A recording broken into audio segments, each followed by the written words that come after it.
Hello दोस्तों, नमस्कार। आपका हमारे चैनल में बहुत बहुत स्वागत है। आज हम जानते हैं श्राद्ध पक्ष के बारे में। पितृपक्ष की शुरुआत 7 सितंबर 2025 रविवार से हो गई।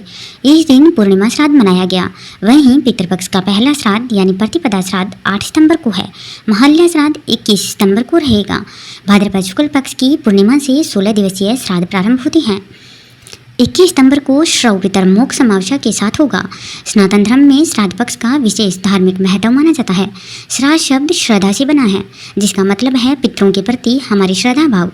हमारे अंदर प्रवाहित रक्त में हमारे पितरों के अंश हैं, जिसके कारण हम उनके ऋणी होते हैं और यही ऋण उतारने के लिए श्राद्ध कर्म किए जाने का विधान कहा गया है। कहते हैं पितृपक्ष में किए गए श्राद्ध, तर्पण, पिंडदान इत्यादि कार्यों से पूर्वजों की आत्मा को तो शांति प्राप्त होती ही है, साथ ही कर्ता को भी पितृ ऋण से मुक्ति मिल जाती है। कब करना चाहिए श्राद्ध, आइए जानते हैं। धार्मिक मान्यताओं के अनुसार श्राद्ध या तर्पण दोपहर 12 बजे के बाद करने से अनुरूप फल प्राप्त होते हैं। इसके अलावा दिन में कुतुब और रोहिणी मुहूर्त श्राद्ध कर्म के लिए सबसे शुभ माने जाते हैं। श्राद्ध करने के लिए किसी योग्य ब्राह्मण को घर पर बुलाकर मंत्रों का उच्चारण भी आप करवा सकते हैं और पूजा के बाद जल से तर्पण करें। इसके बाद गाय, कुत्ते और कौए के लिए भोजन निकालें। इन जीवों को भोजन देते समय अपने पितरों का स्मरण मन ही मन जरूर करें।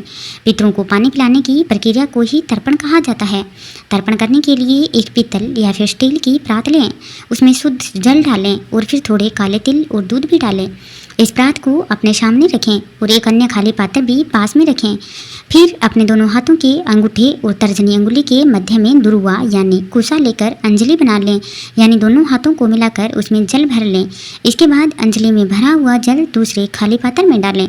जल डालते समय अपने प्रत्येक पितर के लिए कम से कम 3 बार अंजलि से तर्पण करें।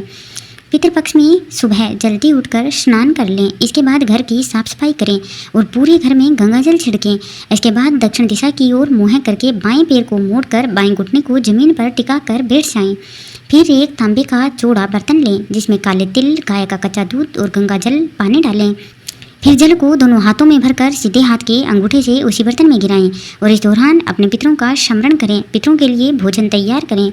श्राद्ध के लिए ब्राह्मण को घर पर बुलाएं और सच्चे मन से उन्हें भोजन कराएं। ब्राह्मण के आप पैर भी धो सकते हैं। श्राद्ध पक्ष में पितरों के निमित्त अग्नि में गाय के दूध से बनी खीर अवश्य अर्पित करें। इस बात का विशेष ध्यान रखें कि ब्राह्मण को भोजन कराने से पहले पंचबली यानी गाय, कुत्ता, कौवा, देवता और चिंटी के लिए भोजन अवश्य निकालें। यह एक महत्वपूर्ण परंपरा है। भोजन के बाद ब्राह्मणों को दान भी करें और उनका आशीर्वाद जरूर लें। पितृपक्ष में पूर्वजों की पूजा करने और उनका श्राद्ध करने से कई लाभ प्राप्त होते हैं। पितृदोष से मुक्ति मिलती है। श्राद्ध करने से पितृदोष दूर होते हैं और आपके जीवन में सुख समृद्धि आती है। श्राद्ध करने से आपकी संतान के साथ ही कुटुंब के लोगों को भी सुफल मिलते हैं। इसके अलावा आने वाली संतति को भी लाभ प्राप्त होता है। धार्मिक मान्यताओं के अनुसार श्राद्ध करने से अपयश का भय भी मिट जाता है। सबसे महत्वपूर्ण, श्राद्ध करने से आपके पितरों का आशीर्वाद आप पर बरसता है। पितरों का तर्पण घर के सबसे बड़े पुरुष सदस्य के द्वारा किया जाना चाहिए। यह बात शास्त्रों में लिखी गई है।